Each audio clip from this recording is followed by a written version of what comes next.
আমার স্ত্রীকে আমি ভালোবেসেই বিয়ে করেছিলাম, কিন্তু যখন পরিপাটি প্রেমিকাটা অগোছালো স্ত্রী হয়ে গেল, তখন কেন জানি আমার আর ওকে ভালো লাগতো না।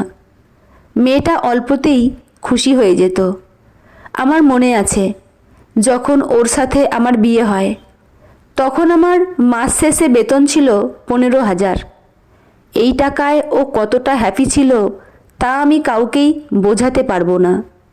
আমি থেকে শুরু করে আমার পরিবারের প্রতিটা মানুষের খেয়াল ও রাখত, আর দিন শেষে চাইতো একটু ভালোবাসা, যেটা আমি সময়ের সাথে সাথে দেয়া কমিয়ে দিলাম।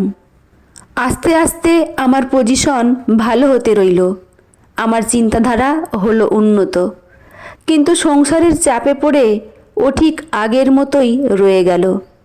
আমার 15,000 বেতন 30,000-এ গিয়ে ঠেকল। ঘর পরিবর্তন হলো, আমি পরিবর্তন হলাম।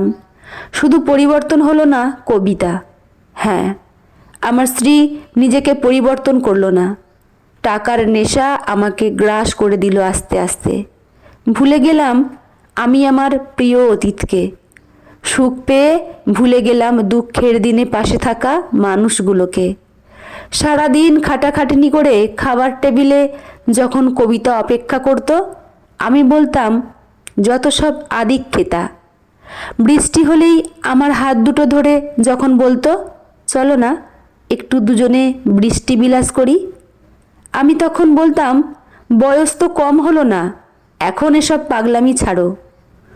মাঝরাতে যখন পিরিয়ডের ব্যথায় কুঁকড়ে উঠত, আমি নাকশিটকে পাশের রুমে ঘুমাতে চলে যেতাম। দিনের পর দিন তার ভালোবাসা বেড়েছিল আমার প্রতি, আর আমার অবহেলা।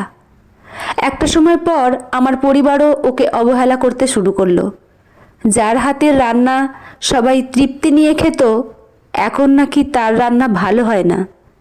যে ওষুধ না দিলে আমার বাবার ওষুধ খাওয়ার কথা মনে থাকতো না, আজকাল নাকি সে ভুল ওষুধ দিয়ে আমার বাবাকে মেরে ফেলার প্ল্যান করছে। একটা সময় আমাদের বাড়িতে থাকার মতো কোনো সম্বল খুঁজে পেল না কবিতা। তাই সরাসরি বলেই দিলাম, আমি তোমায় ডিভোর্স দিতে চাই। সে সেদিন খুব অবাক নয়নে চেয়েছিল, কোনো প্রতিবাদ করেনি। হয়তো সে বুঝতে পেরেছিল তার এই বাড়ির প্রয়োজন ফুরিয়েছে। তারপর সেই অনাকাঙ্ক্ষিত সময় এলো যখন কবিতা আর আমার ডিভোর্স হবে। সেদিনও সবটা কি সুন্দর করে মেনে নিয়েছিল, কোনো প্রতিবাদ করেনি। এমনকি খোরপোশের টাকাটাও দাবি করল না। উকিল যখন বলল সে কেন টাকাটা নিবে না, তখনও বলল, যে মানুষটাই আমার হয়নি তার টাকা দিয়ে আমি কি করব। ওর বাবা সেদিন আমায় একটা কথা বলেছিল, ভগবান দিয়ে ধন দেখে মন কায়ানিতে কতক্ষণ। কথাটার মানে সেদিন না বুঝলেও আজ ঠিক বুঝতে পারি। 3 মাসের মাথায় মিথ্যা অপবাদে আমার চাকরি চলে যায়। বড় বোনটাকে মাঝে মাঝেই তার শ্বশুর বাড়ির লোকেরা মেরে ধরে আমাদের বাড়িতে পাঠিয়ে দেয়। বাবা ভুল ওষুধের রিয়াকশানে আজ বিছানার সাথে মিশে আছে।